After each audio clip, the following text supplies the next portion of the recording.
जय श्री कृष्णा। राधे राधे। ओम नमः शिवाय। आप सभी को जीवित पुत्री का व्रत की हार्दिक शुभकामनाएं। इस व्रत को जीवित पुत्री का व्रत, ज्योतिया व्रत, जीतिया या ज्योतिया व्रत भी कहा जाता है। यह व्रत माताएं अपनी संतान की लंबी आयु के लिए रखती हैं। जीवित पुत्री का व्रत निर्जला होता है। महिलाएं अपनी और इस उन्नत जीवन के लिए निर्जला व्रत रखती हैं। कई मान्यताओं के अनुसार संतान के लिए किया गया जीवित पुत्री का व्रत किसी भी बुरी परिस्थिति में उसकी रक्षा करती हैं। और धर्म शास्त्रों के अनुसार जीतिया व्रत के दौरान कई नियमों का पालन करना होता है। और इस व्रत में जिमुतवाहन देवता की पूजा की जाती है। मैं जिमुतवाहन देवता से प्रार्थना करती हूँ कि आप सभी के पुत्रों को दीर्घ आयु दे। चलिए जीवित पुत्री का व्रत की कथा की शुरुआत करते हैं। आपसे निवेदन है कि वीडियो को अंत तक जरूर देखिएगा और चैनल पर नए हैं तो सब्सक्राइब जरूर कीजिएगा। पौराणिक कथा के अनुसार बहुत पहले रमणीय कैलाश पर्वत के शिखर पर भगवान शंकर और मां पार्वती प्रसन्न मुद्रा में बैठे हुए थे। परम दयालु माता गौरी ने महादेव जी से पूछा, प्रभु, किस व्रत एवं पूजन से सौभाग्यशाली नारियों के पुत्र जीवित एवं चिरंजीवी बने रहते हैं? कृपया करके उसके बारे में और उसकी कथा के विषय में बताने का कष्ट करें। त्रिकाल यज्ञ भगवान शंकर ने जीवित पुत्री का व्रत, जीतिया व्रत के विधान, महत्व और महात्म्य की कथा बताते हुए कहा, दक्षिण पथ में समुद्र के निकट नर्मदा के तट पर कंचनावती नामक एक सुंदर नगरी थी। वहाँ के राजा मलयकेतु थे। उनके पास चतुरांगिनी सेना थी। उनकी नगरी धन्य धान्य से परिपूर्ण थी। नर्मदा के पश्चिमी तट पर बहुद्वार नामक एक मरुस्थल था। वहाँ घांगू नामक वहाँ का एक पाकड़ पर पेड़ था।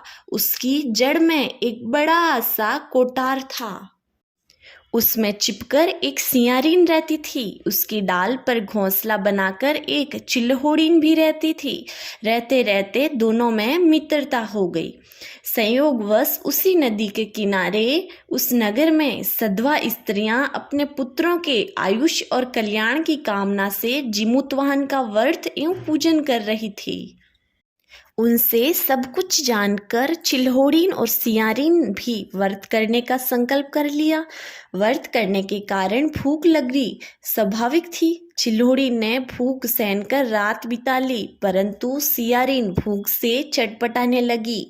वह नदी के किनारे जाकर एक अध जले मुर्दे का मांस भर पेट कर खाकर और प्राणा के लिए मांस के कुछ टुकड़े लेकर फिर कोटर में आ गई। डाल के ऊपर से चिल्होड़िन सब कुछ देख रही थी। चिल्होड़िन ने नगरी की सधवा औरतों से अंकुरित केला, मटर या अकुड़ी लेकर प्राण ठीक कर लिया। सियारिन बहुत धुर थी और चिल्होड़िन अधिक सात्विक विचार वाली थी। कुछ समय के बाद दोनों ने प्रयाग आकर तीर्थ सेवन शुरू किया। वहीं पर चिल्होड़िन ने कहा, मैं महाराज के महामंत्री बुधिसेन की पत्नी बनूंगी। इस संकल्प एवं मनोरथ के साथ अपने प्राणों को उत्सर्ग कर लिया। उधर सियारिन ने भी कहा कि मैं महाराज मलयकेतु की रानी बनूंगी। इस मनोरथ और संकल्प के साथ अपने प्राणों का त्याग किया। दोनों का जन्म भास्कर नामक वैद्य ब्राह्मण के घर पर हुआ। दोनों को कन्याओं में नाग कन्या और देव कन्या के असाधारण गुण लक्षित हो रहे थे। चिल्होड़िन का नाम जहाँ शीलवती रखा गया, वहीं सियारिन का नाम कर्पूरावती रखा गया। शीलवती का विवाह मंत्री बुधिसेन से हुआ और कर्पूरावती का विवाह राजा मलयकेतु के साथ हुआ। राजा और मंत्री दोनों धर्मात्मा एवं न्यायवादी थे। प्रजा के साथ राजा अपने पुत्रों के समान मानता था और प्रजा भी उन्हें खूब चाहती थी। समय के अनुसार शीलवती और कर्पूरावती को 7 पुत्र हुए। शीलवती के सातों पुत्र जीवित थे, लेकिन कर्पूरावती के सातों पुत्र एक एक करके काल के गाल में समाते गए।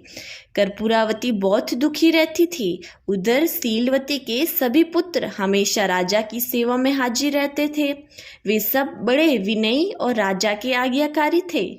रानी उन्हें देखकर जलती रहती थी। उसे ईर्ष्या होती थी कि शीलवती के सभी पुत्र जीवित हैं। एक दिन रानी ने रूठकर खाना पीना और बोलना भी बंद कर दिया। राजा से दूर किसी एकांत कोठरी में पड़ी हुई थी। राजा ने जब ये मालूम हुआ तो वे उससे मनाने गए। तब उसने उनकी एक भी बात नहीं सुनी। आखिर परेशान राजा ने कहा, तुम जो कुछ कहोगी मैं वही करूँगा। तुम उठो और खाना खाओ।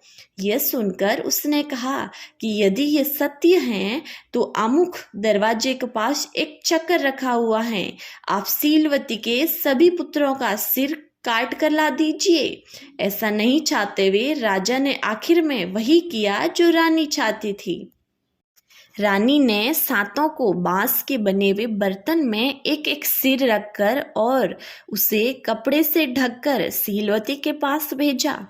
इधर जिमुतवाहन ने उनकी गर्दन को मिट्टी से जोड़कर एवं अमृत छिड़ककर उन्हें जीवित कर दिया।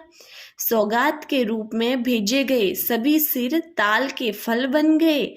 यह जानकर रानी तो आग बबूला हो गई। वह क्रोध के मारे अत्यंत कुपित हो गई और डंडा लेकर शीलवती को मारने पहुंच गई। लेकिन भगवान दया से शीलवती उसे लेकर नर्मदा के तट पर चली गई। दोनों ने स्नान किया। बाद में शीलवती ने पूर्व जन्म की याद दिलाते हुए उसे बताया कि तुमने सियारिन के रूप में व्रत को भंग करके मुर्दा खा लिया था।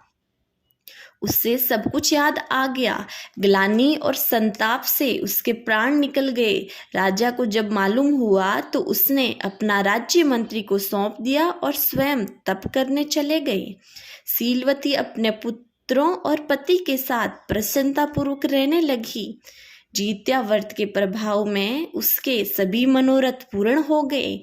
इस प्रकार मातृमय की कथा बनाने के अनंतर भगवान शंकर ने कहा कि जो सौभाग्यवती स्त्री जिमुतवाहन को प्रसन्न करने के लिए व्रत एवं पूजन करती हैं एवं कथा सुनकर ब्राह्मणों को दक्षिणा देती हैं, वह अपने पुत्रों के साथ सुखपूर्वक समय बिताकर अंत में विष्णु लोक को प्रस्थान करती हैं।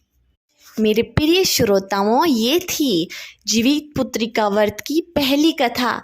अब आप इस दूसरी कथा का श्रवण कीजिए। एक समय की बात है कि जब भगवान श्री कृष्ण द्वारिकापुरी में निवास करते थे, उस समय एक ब्राह्मण भी द्वारिका में रहता था। उसके 7 पुत्र काल के ग्रास में बचपन से ही जा चुके थे। इस दशा को देखकर ब्राह्मण बहुत दुखी हुआ।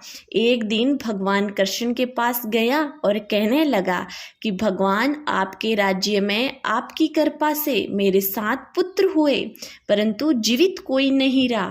ये कारण है। तब भगवान बोले, हे ब्राह्मण सुनो, इस बार तुम्हारे जो पुत्र होगा उसकी उम्र 3 वर्ष की है। उसकी उम्र बढ़ाने के लिए तुम भगवान सूर्य नारायण की पूजा होने वाले पुत्र जीवी व्रत को करो। तुम्हारे पुत्र की आयु बढ़ेगी। ब्राह्मण ने वैसा ही किया। जब वह सब परिवार हाथ जोड़कर इस प्रकार विनती कर रहा था, सूर्य देव विनती सुनो, पाऊं दुख अपार, उम्र बढ़ाओ पुत्र की, कहते हम बारंबार। सूर्य भगवान ऊपर से परिक्रमा कर रहे थे तो उनका रथ वहीं रुक गया। भगवान ब्राह्मण की विनती से प्रसन्न होकर सूर्य ने अपने गले से एक माला ब्राह्मण के पुत्र के गले में डाल दी और आगे चले गए। जब 3 वर्ष की आयु पूरी हुई तो यमराज उस ब्राह्मण पुत्र के प्राण लेने के लिए आए। यमराज को देखकर ब्राह्मण ब्राह्मणी कृष्ण जी को झूठा कहने लगे। भगवान कृष्ण अपना अनादर जानकर तुरंत सुदर्शन चक्र लेकर आ गए और बोले, इस माला को यमराज के ऊपर डाल दो। जब ब्राह्मण माला उतारने लगा तब उन्हें लगा कि यमराज डर कर भाग गए, परंतु वहां यमराज की छाया खड़ी रही।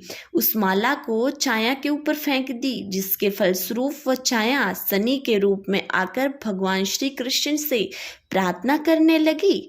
भगवान श्री कृष्ण को शनि के ऊपर दया आ गई और पीपल के वृक्ष पर रहने के लिए कहा।